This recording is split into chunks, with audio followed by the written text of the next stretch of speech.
Hey everyone, Gavin Rubel here. What you're about to see is a conversation that I had with the 2% Factor developer, founder, creator, Ted Muradian. And what you're going to see is going to blow your mind. I know, and I can say that because it blew mine. It had such an impact on me that I said after the conversation, Ted, we need to bring this to a wider audience. We need to make this available to everyone out there in the entire world, not just your geographic area. That's what spawned the idea of let's bring this on the internet. Let's put this into a format where anyone out there can have access to this incredible material. I feel so strongly that you will be impacted, and then your life will be impacted by just the next few minutes. That I decided not only to become the co-host of the conversation, but I'm also going to be a student. So once you finish the video and you realize just how incredible your life can be, go to our membership page, sign up, and make the 2% Factor part of your everyday life. Make it part of your daily routine. Because I will be there with you. I will be there blogging. Join me as you see my challenges in implementing the 2% Factor, in ridding my life of the stress that you experience yourself. Participate in our membership forums. Let us know what your problems are. Let us know what challenges you're facing. Let us know about your successes. Your life is going to be so positively impacted, so changed in a way that you could never have imagined. After the video, I need you to go to the membership page and sign up. Become a member today, because I have no doubt at all, that when you make the 2% Factor a part of your life, you will change the way you see your world.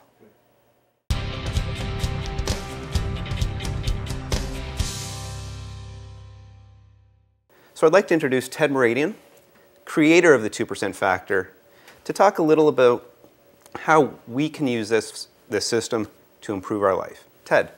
Gavin, how are you? Good, thanks. How are you? I'm good. Now, the 2% Factor is simply this.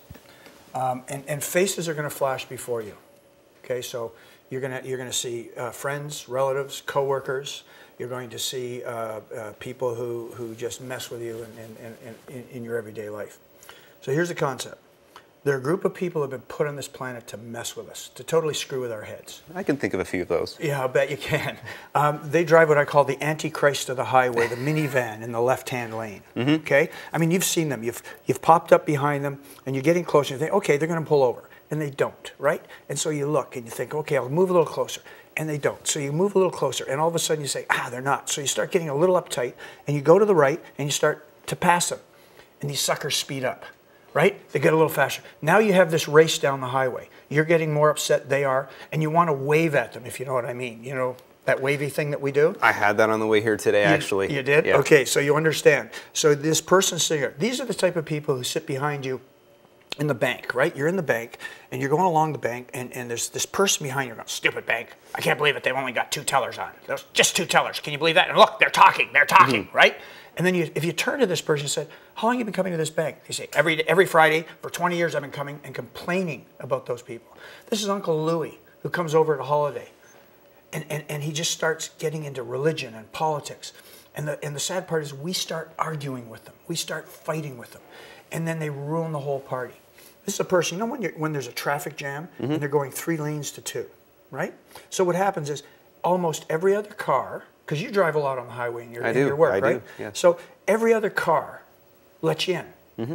That one jerk who won't let you in. And you're nudging and they're nudging, and finally you just get really upset. And if they nudge right in front of you, for the rest of the trip, you're behind them going, and you're just angry, right? My afternoon's ruined at that point. That's right, it is. And you carry it with you. This is what we do. We carry it all with us. You go to work, someone will say, good morning, Gavin. You slam them, they're going, what? Because you carry that whole thing. This is a person, you know, at Tim's, right? You're trying to get out on a busy road, and you know someone leaves that space, and mm-hmm. sort of waves, right? And then all of a sudden, this person doesn't. Then you're in your car again, ruining your day. Only instead of making it that simple, right? We carry it with us all day. Now, I used to fight with these people. I used to get really angry with these people, and I used to try to change these people until I realized one major thing. They have a disease. They're sick. Okay. They're totally sick. Now, I've categorized that disease for you. Are you ready? It's called anal cranial inversion. It really. Now, I'm going to give you a minute with that. Yeah, just you'll need to explain that one for me. Well, their heads are in their butt. I mean, you know what I mean? They're just done. And I use that it's for me, right? Because when I came up with the concept of, you know, the diseased people, then I realized I don't have to fight them. I don't have to change them. Because I can't. Because they honestly believe they're right. They honestly believe that what they did was justified and right. Now, here's where the 2% factor comes in. Because every once in a while I felt, okay, they travel in packs, right? Like they got your number that day. Everybody. It always seems to happen in threes, right? That's right. All these little people, you know, they get your number and that's it, right? So basically I checked with the Niagara Regional Police, right? Being from St. Catharines, I checked with Niagara Regional Police. I said, what's the percentage of society that will pick up a gun and shoot you no matter what the rules are?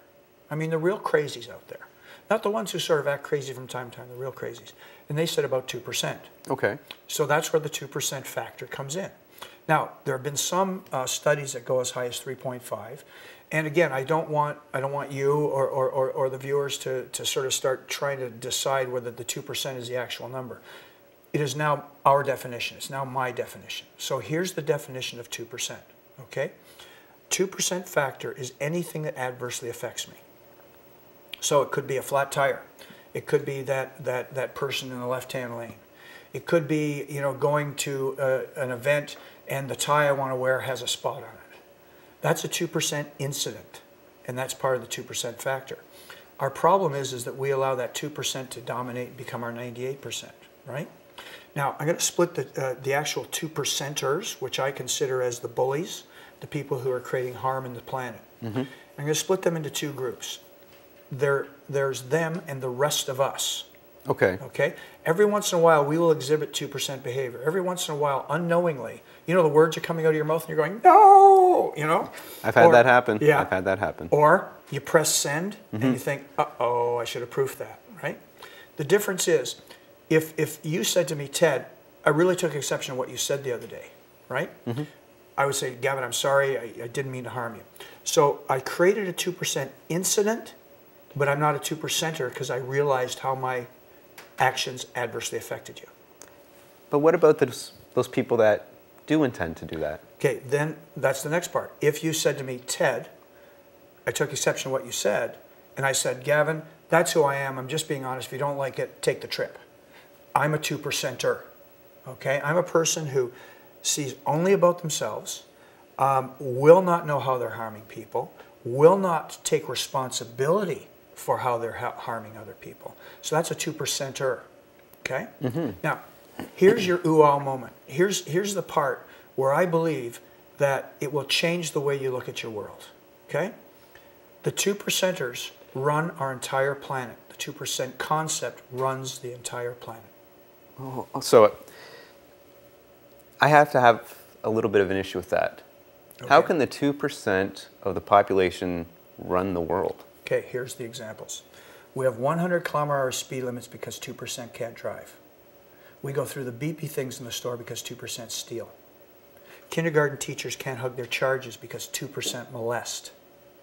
You won't pick somebody up on the side of the road because 2% mug. You'll buy an outfit, generally as humans, we'll buy an outfit, we'll wear it, 1,000 people will see us. One person will come up to us and say, hey, you look fat in that, and you'll throw it away. The 2% run our entire planet. If you look at in the paper when something occurs, there'll be a road where, again, 500, 1,000 people will go down the road. One person gets killed on that road. What's the first thing that happens at a council meeting? We talk about whether we're going to put a traffic light in there. We don't look at the ratio of 1,000 to 1. Take 9/11 and what's happening in the air right now. And I don't want to diminish 9/11 or any tragedy that happens to us. That's not part of the concept that I want to talk about. But that 1-2% incident changed our entire world and how we fly. One bomber puts a bomb in a shoe. We have to take our shoes off in the airport. One bomber tries liquid. We all have to have liquid. So you see, the 2% have now told us what we can and cannot do when we're on a plane. Yet, according to my theory, no matter what new rule we put into effect, The 2%er will always find a way around that rule. So what we want to teach, and what I teach in my seminars, and we're going to teach in these new webcasts, is the fact that I can give you the tools on how to deal with the 2%ers. I will not allow the 2%er to run my life. I will not do that. I flew to Europe a month after 9/11 because I was not going to allow that 2%, the 2% factor, to run my life. And that's one of the key aspects of it. And when you look at some of the other examples that we have, that I can give you, we'll argue with our partner, we'll argue with our kids based on the 2%. So you'll be coming down and you'll be ready to go to a party with your partner, right? Mm-hmm. So you'll come downstairs, and I don't know if this ever happened to you, Gavin, but you come downstairs, your partner will look at you and go, Gavin, you're not going looking like that. And you go, what? Right? Because in your mind, what? What's wrong? You say, and here's the rationale that I've done in the studies that I've done on why this happens. Your partners are so concerned about what the 2% at the party or at the function are going to think about you and her as a couple, that she's going to create, or he is going to create, a whole new dress factor for you, right? And based on their insecurity on what happens at the party. Now here's the funny part. Most of the 2%ers we wouldn't invite over for tea. They aren't our friends. We don't care about them. And yet we will create this whole argument between us based on worrying what a 2%er might or might not say. Gavin, they run our life. They run everything. I've seen parents who argue with their kids before they go to the mall based on the 2% factor. You'll be going to the mall, and you've got two little ones, right? So we'll be going to the mall. Wait till they get older, so that when you say, "Hey, come on to the mall," and your son's got his pants down over here and his underwear showing, your daughter's got a belt for a dress, right? And so you're turning around going, "Oh my God, you're not going to the mall like that." So we have this huge argument with our kids, based on the fact not that we care about really what our kids are dressed like, because they're our kids. We know they're good kids. We know we love them. We know we care about them. But based on the fact that someone at the mall might make a judgment call on us and how we let our kids dress like that. And it's none of their business. And yet we'll have that huge argument with our kids. As long as you're under my roof, as long as I pay for your clothes. And the kids start yelling and screaming, and then we have a really bad day based on a stranger. So what you're saying is we change our lives based on what the 2% factor might say, might think, might do. Right. We let them control our actions, even if we don't realize it. That's exactly it. So by learning the 2% system that you've created, I won't do that anymore? Actually, no. I have zero stress, zero conflict in my life, and 2%ers do not run my life. Because I understand the 2% factor. And it's amazing. All the people we've already taught the 2% factor to, and when I have conversations with them, you watch the paper. Some tragedy will happen. I don't know if you remember, years ago, a helicopter fell out of the sky, like the motor broke and it fell out of the sky. Landed on an African exchange student, right? The next day in the paper, what do you think it said? I don't know. You tell me. Okay, I'll give you a hint. The African exchange student had a headset on. Okay. Right? So now you'd think it would be helicopter fell, like engine, right? The headlines, because I read this and I made sure, 2%. Headsets can be dangerous. Think about that. This little incident, now we're going to do a study on headsets. Wow. That's the 2% factor. Every rule in every corporation, every bylaw in a city, every reason we do what we do, and all the rules we make are based on the 2%. Parents won't allow their kids to walk 3 blocks because of the 2% factor. There's a whole, every time you make a decision, it's always the first thing, well, that's going to, and I don't mean we shouldn't be safe. Don't get me wrong. I don't mean we shouldn't be safe, and I don't mean we shouldn't care and about the people around us. But you take all this, all the risks inherent in what we're doing, you evaluate the risk, and then go do it. And that's the key. The key is that in this system that I've got, in this system that I've developed, we can actually eliminate all the stress and all the conflict in your life. The other thing we can do is show you how you can be totally 100% in charge of your journey, in charge of this journey, without being controlling. So in other words, we're going to teach you how to be in control without being controlling. And that's the key.